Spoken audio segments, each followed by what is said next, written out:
Cox's Bazar tour blog part 1 এ সবাইকে welcome করছি। একদম সকাল সকাল আমরা ঘুম থেকে উঠে রেডি হয়ে বেরিয়ে পড়লাম বিকজ আমাদের ট্রেন ছিল সকাল 7টায়। এবারে কক্সবাজার ট্যুরটা ছিল মেইনলি মাসুদের অফিস পিকনিক ট্যুর। অফিস থেকে মেইনলি সবাই বাসে যাচ্ছিল, বাট যেহেতু আমার ভমিটিং এর প্রবলেম হয় তাই আমরা ট্রেনে যাই এবং এটাই আমাদের ফর দ্য ফার্স্ট টাইম ট্রেনে কক্সবাজার যাওয়া। সকাল 7টার ট্রেন ছিল এবং আমরা গিয়ে কক্সবাজার পৌঁছাতে অলমোস্ট 12টা সাড়ে 12টা বেজে যায়। কক্সবাজার প্ল্যাটফর্মে নেমে ক্রাউডের একটা ঝলক জাস্ট দেখালাম। ট্রেন থেকে নেমে ওয়েট করছিলাম। মাসুদ হচ্ছে অটো বা টমটম যেটাই বলেন ঠিক করতে গিয়েছে। আমি রাতে একদম ঘুমাতেই পারিনি, সব প্যাকেজিং করে টোরে অলমোস্ট 1-1.5 ঘন্টার মতো ঘুমাই, তাই ট্রেনে একটা ঘুম দেই। এরপর আমরা চলে যাই সোজা আলগনিতে, যেটা হচ্ছে একদম সিটির মধ্যেই কক্সবাজার। তো এখানে মেনলি যাওয়া লাঞ্চের জন্য, কারণ অফিসের পিকনিকে ওদের হচ্ছে সবকিছু ঠিক করা থাকে যে কোথায় লাঞ্চ হবে কোথায় ডিনার হবে সবকিছু।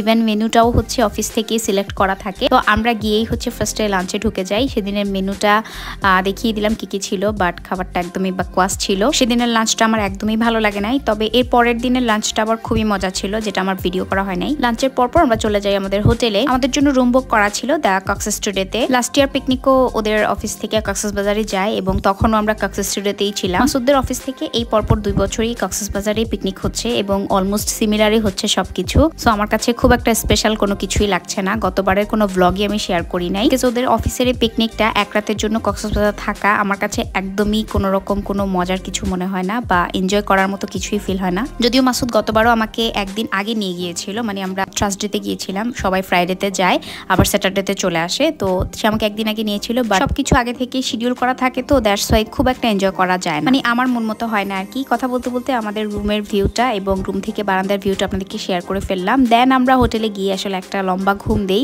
আর সেদিন আমরা একদমই কোনো রকম কোনো বিচে যাই নাই। কক্সবাজার ডে 1 এ আমরা টোটালি বিচের ধারে কাছেও যাই নাই। হোটেল 2 হোটেলের মধ্যেই ছিলাম। দেন ঘুম থেকে উঠে আমি একটু রেডি হই, বিকজ রাতে হচ্ছে ওদের একটা প্রোগ্রাম আছে, সেটা হচ্ছে ওদের সাংস্কৃতিক প্রোগ্রাম আর কি, কালচারাল প্রোগ্রামটা হয়। তো সেটার জন্য সবাই রেডি হয়ে বেরিয়ে গেলাম। এখন আমরা যাচ্ছিলাম হোটেল লং বিচে, কজ ওদের কালচারাল প্রোগ্রামটা সেখানেই হচ্ছে এবং সেখানেই ডিনারের অ্যারেঞ্জমেন্টও রাখা হয়েছে। গত বছর আমরা অনেক লেটে প্রোগ্রামে জয়েন করি, বাট এবার হচ্ছে একটু আর্লি করেই চলে যাই, যেহেতু আমরা এবার বিচে বা অন্য কোথাও যাইনি। গিয়ে হচ্ছে আমরা 360 ডিগ্রি অ্যাঙ্গেলে একটু সবাই মিলে একটু পোজ দেই। অল্প একটা ছোট্ট ক্লিপ অ্যাড করে দিলাম জাস্ট। এরপরেই তো প্রোগ্রাম স্টার্ট হয়ে গেল। অফিস কলিগরা একটা যৌথ সঙ্গীত পরিবেশনা করে।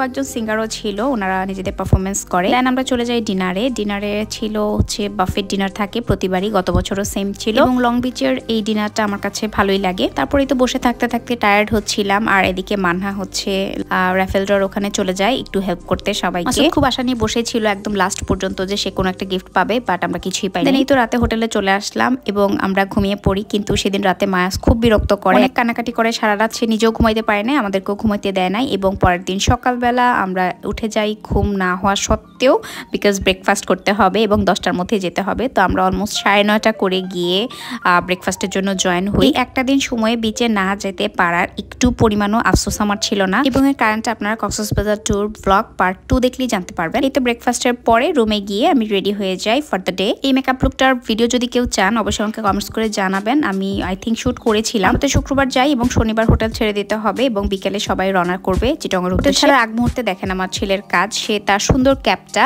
একদম বারান্দা দিয়ে ফেলে দেয় আর একটা ভাইয়া পরে হোটেলের এইটা উদ্ধার করে আমাদেরকে দেয়। অনেক ধন্যবাদ সেই ভাইয়াটাকে। হোটেল ছাড়ার পর আমরা লাঞ্চের জন্য আবার চলে যাই হোটেল আলগনিতে, বাট সেখানে আমি আর কোনো ক্লিপ রাখি নাই। বাট দেখেন ভাই বোনের ভালোবাসা, এইটার একটা ক্লিপ তো আমাকে রাখতেই হয়। সে পিকনিক তো শেষ, সবাই অলমোস্ট চলে আসবে যারা যারা চলে আসার, বাট আমরা শনিবার থাকবো এবং রবিবার রাতের ট্রেনে আমরা হচ্ছে চট্টগ্রাম ব্যাক করবো, সো দ্যাট আমাদের নেক্সট ডেস্টিনেশনে যাত্রা শুরু। কক্সবাজার ট্যুর পার্ট 2 ব্লগটা কিন্তু অনেক বেশি ইন্টারেস্টিং হবে। সবার সাথে দেখা হচ্ছে নেক্সট ব্লগে।